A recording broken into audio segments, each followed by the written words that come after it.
श्री शिवाय नमस्तुभ्यम। हर हर महादेव।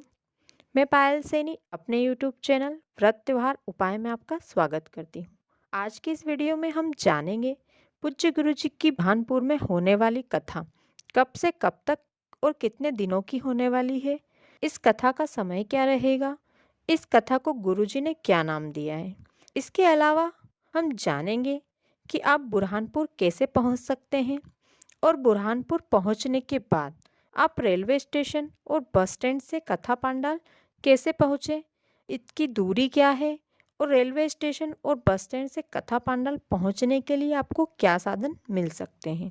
बुरहानपुर में होने वाली इस कथा में जो भी श्रद्धालु इस कथा पांडाल में रुककर 7 दिन की कथा को श्रवण करेंगे, उन श्रद्धालुओं के लिए क्या क्या व्यवस्थाएं दी जाएगी।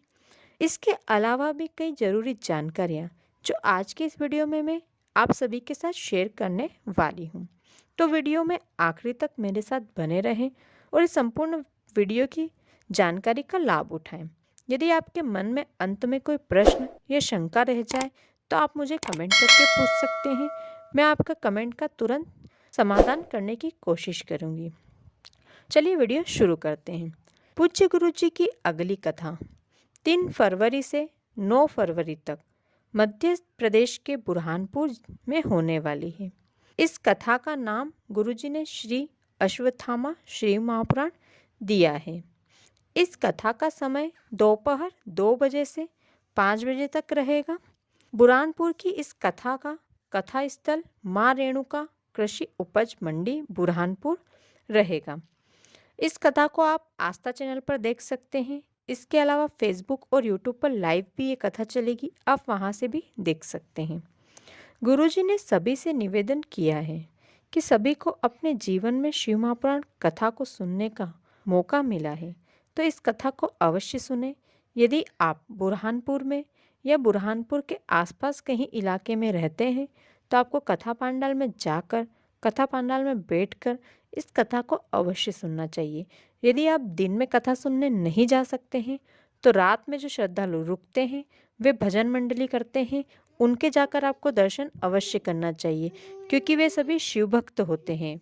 अब जानते हैं आप बुरहानपुर कैसे पहुंच सकते हैं और बुरहानपुर से कथा पांडाल कैसे पहुंच सकते हैं। आपको बता दूं, बुरहानपुर में रेलवे स्टेशन और बस स्टैंड दोनों ही है। आपके यहाँ से यदि बुरहानपुर के लिए सीधी आपको ट्रेन मिलती है तो आप बुरहानपुर ट्रेन से पहुँच सकते हैं। यदि आप बस से आना चाहते हैं तो आप बस से भी बुरहानपुर आ सकते हैं। बुरहानपुर बस स्टैंड और बुरहानपुर रेलवे स्टेशन के बीच की दूरी लगभग 4 किलोमीटर है। अब बुरहानपुर रेलवे स्टेशन से कथा पांडाल माँ रेणुका कृषि उपज मंडी की दूरी 7.6 किलोमीटर आपको पड़ेगी।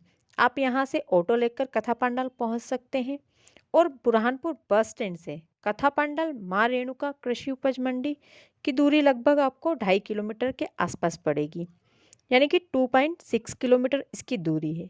बुरहानपुर बस स्टैंड से तो आप पैदल ही कथा पांडाल जा सकते हैं। यदि आप पैदल नहीं चल सकते हैं तो आप बुरहानपुर बस स्टैंड से ऑटो ले सकते हैं जो आपको सीधे कथा पांडाल तक छोड़ेगा। आप बुरहानपुर बस स्टैंड से और बुरहानपुर रेलवे स्टेशन दोनों जगह से आपको कथा पांडाल जाने के लिए ऑटो मिल जाएगा। आप ऑटो के जरिए कथा पांडाल तक पहुंच सकते हैं।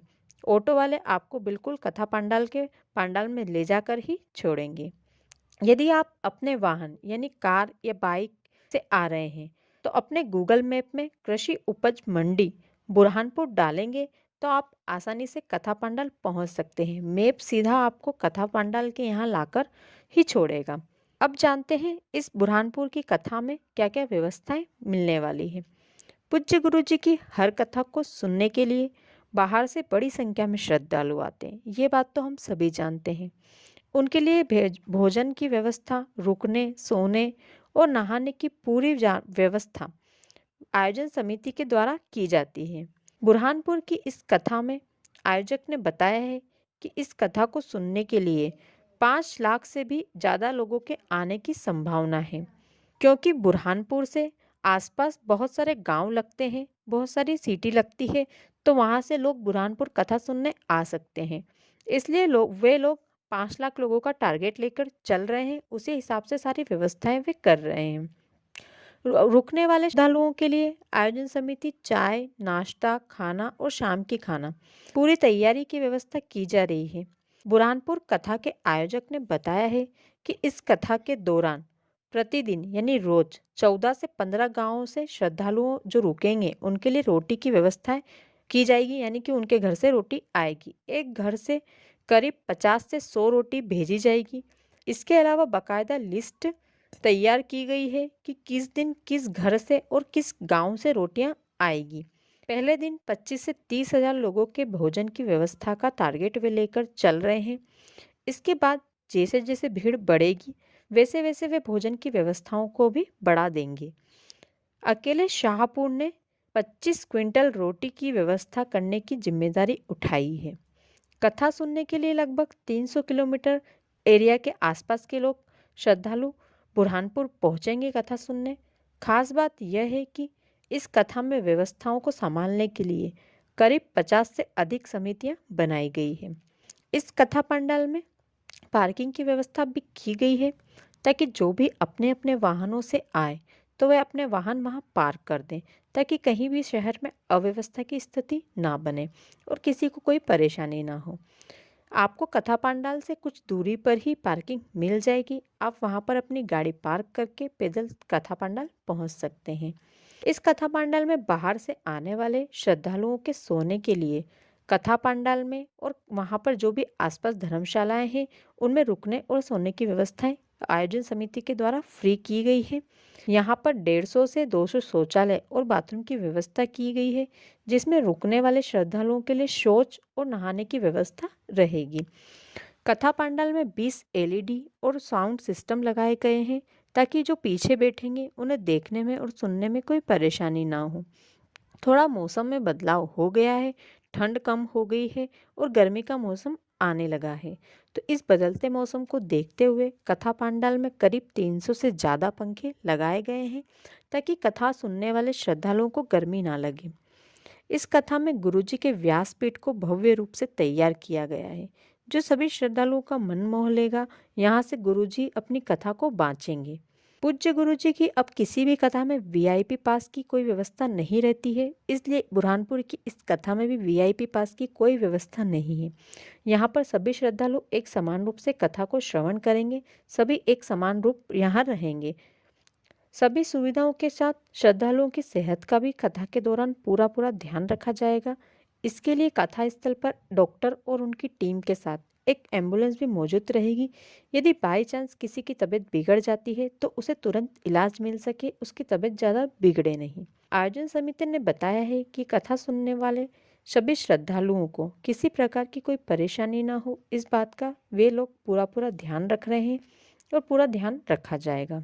इस शिव महापुराण कथा जो होने वाली है बुरहानपुर में, इसके पहले यानी सोमवार 30 जनवरी को भोलेनाथ की बारात निकाली गई जो गणपति नाका स्थित गणपति मंदिर से होकर शहर के प्रमुख मार्गों सिंदीपुरा गेट, बुधवारा चौराहा, ढोलीवाड़ा मंडी बाजार, सुभाष चौक, गांधी चौक, कमल तिराहा, तहसील कार्यालय, नेहरू चौक, मुख्य पोस्ट ऑफिस, डाकवाड़ी, राजपुरा चौराहा, पांडुमल चौराहा, बाई साहब की हवेली, शनि मंदिर, फव्वारा चौक होते हुए किला स्थित शिव मैदान पहुंची है।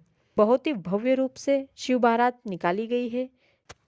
तो दोस्तों, आज के इस वीडियो में मैंने आपको बता दिया है कि बुरहानपुर आप कैसे पहुंच सकते हैं। यदि आप भी बुरहानपुर आना चाहते हैं तो इस वीडियो को देखें और जो भी बुरहानपुर इस कथा में श्रवण करना आना चाहते हैं उन सभी के साथ इस वीडियो को ज़्यादा से ज़्यादा शेयर करें ताकि किसी को भी इस कथा में आने में कोई परेशानी ना हो, किसी परेशानी का सामना ना करना पड़े। यदि आपको वीडियो अच्छा लगा हो तो वीडियो को एक लाइक कर दें, वीडियो को ज़्यादा से ज़्यादा शेयर करें। यदि आपका कोई प्रश्न या फिर कोई शंका है या फिर आप कहीं से आना चाहते हैं, आपको समझ नहीं आ रहा है कि आप कैसे आएँ, तो आप मुझे कमेंट करके पूछ सकते हैं। मैं आपका तुरंत उत्तर देने की कोशिश करूँगी। वीडियो के कमेंट में हर हर महादेव, श्री शिवाय नमस्तुभ्यम लिख बिल्कुल भी ना भूलें और वीडियो को ज़्यादा से ज़्यादा शेयर करें। और ऐसे ही और वीडियो देखने के लिए मेरे चैनल को तुरंत सब्सक्राइब कर लें। मैं इस चैनल पर पूज्य गुरुजी की सभी कथाओं की जानकारी, उपाय सभी इस चैनल पर आपको बताती हूँ, आपके लिए लेकर आती हूँ। गुरुजी की अगली कथा कहाँ होने वाली है, इस बात की मैं पूरी जानकारी अपने इस चैनल पर डालती हूँ। आप उस कथा में कैसे पहुँच सकते हैं। गुरुजी जो भी अपनी रोज की कथाओं में नए उपाय बताते हैं, उनका वीडियो में मैं अपने चैनल पर डालती हूँ। आप मेरे चैनल को विजिट करके सारे उपाय गुरुजी के देख सकते हैं। आपको बहुत सारे गुरुजी के द्वारा बताए गए उपाय मेरे चैनल पर मिलेंगे। कमेंट में श्री शिवाय नमस्तुभ्यम लिख दीजिए आपको वीडियो थोड़ा भी अच्छा लगा हो तो। धन्यवाद।